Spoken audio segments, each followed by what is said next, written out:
Hi, I'm back. This time it's a short video of about 6 minutes. I recommend you watch till the end. I promise you that by the end of the video, you will have a better experience at work and life. So, I repeat, watch till the end.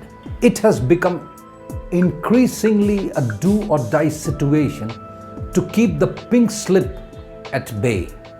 I am not the ultimate guru or a god man to give you the magic formula or the mantra to hang on to your jobs. But I can do one thing for you.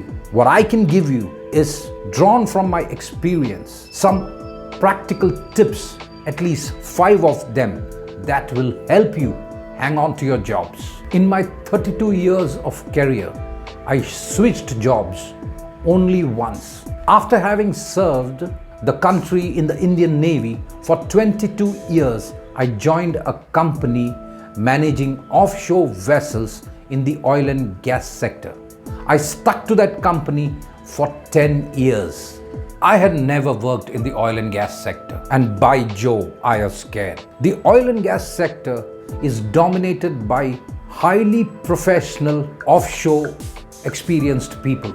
Not to mention the serious downs in the oil market in the past 5 or 6 years. It's a cutthroat dog-eat-dog out there in the oil and gas sector. So for a fresh veteran like me, the question playing on my mind was, will I survive? Well, not only did I survive, I came out with flying colors. Let me give you some practical tips to help you survive and hang on to your jobs and enjoy it too. I confess, these tips are not magic pills, but hard work and effective maneuvering skills. Let's dive right in. Find a meaning.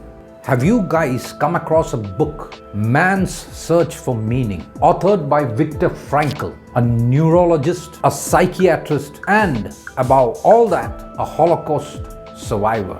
Reading this book was a life-changing experience for me, and I recommend that you read it too. Find a meaning or reason to hang on to your jobs. For me, it was to be financially stable to help my son complete his education abroad. Find your meaning.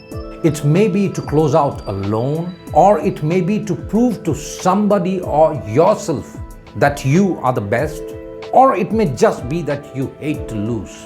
Whatever be the meaning, find it. Never say no. Multitask. That's the next one. When I joined the offshore industry, I was on probation as operations manager. Into the second month, my managing director calls me and asks me, can you take over as the crewing manager? I didn't hesitate. I didn't blink an eye. I said, yes, I can. Knowing full well that being the crewing manager is one of the toughest jobs in the oil and gas sector. Over and above that, I only had 2 very novice crewing assistants to help me. I just told him one thing. I needed time to pick up that skill. I never said no, or I didn't even tell him that I will revert after considering the situation. Well, the rest is history. I continued as the crewing manager. The firm never hired another crewing manager, thus saving a complete cost center, which is not cheap, by the way. What you see on the screen is a typical organogram for an offshore fleet management company. Within the next 1.5 to 2 years, I had already taken over as the port captain, port engineer, doubled up as the technical superintendent, did very many inspections and takeovers, by which we had eliminated the requirement of a third party to do it, and the company, if they had to fire me, would have had to hire so many people to fill in my place. I was indispensable. So my friends, never say no, multitask. Here's the next one. It's a tricky one. Stress out.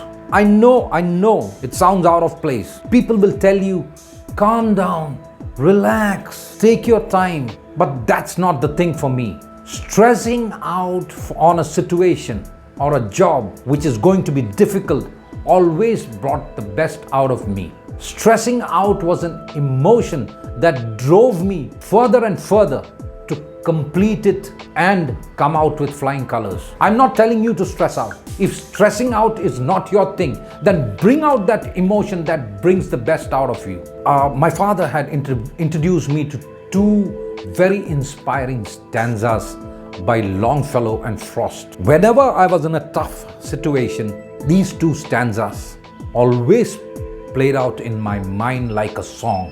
The first one by Wordsworth Longfellow. The heights by great men reached and kept were not attained by sudden flight, but they, while their companions slept, were toiling upwards in the night. The second one by Robert Frost. I'm sure all of you know this. The woods are lovely, dark and deep, but I have promises to keep, and miles to go before I sleep, and miles to go before I sleep. Be congruent with your job. Carl Rogers of the famed On Becoming a Person book coined this term congruence. Have a goal aligned with your job and organization laid out in front of you, and then be genuine, sincere, integrated and consistent with that goal in your words and action. Only if you follow this principle will your bosses and colleagues actually believe your work-related behavior as sincere and useful. Simply put, it means love your job. Do not go bad-mouthing about your job with your friends and relatives. Rest assured, it will show up in your work-related behavior. Heads down and work. I say this for two reasons. One, people invariably get involved in office politics. And two, people feel insecure and intimidated when they are on shaky ground. Let me illustrate with my personal example. No organization is free of office politics. Neither was mine. I was trained by the Indian Navy, and it trained me to focus on my job. With that focus, I either kept the politics out, or given a chance, I snuffed the politics out. Even when more qualified people, more qualified than me, were hired by the company, I was not intimidated and I did not feel insecure. I just focused on my work and was congruent with it. What happens then? When the oil market fell rock bottom, all the qualified people above me were let go. Not me. I was still retained. Why? Because all I did was I put my head down and worked. Kept the politics at bay, never felt insecure, never felt intimidated. Hence, QED, Quod Erat Demonstrandum. Ladies and gentlemen, that's it. Well, if you have watched the video till now, you will agree with me that the tips I presented were practical and highly executable. And of course, it's going to change the way you look at your job and your life. To summarize, find a meaning, never say no, multitask, stress out, be congruent with your job, heads down and work. Until next time, see you, bye-bye.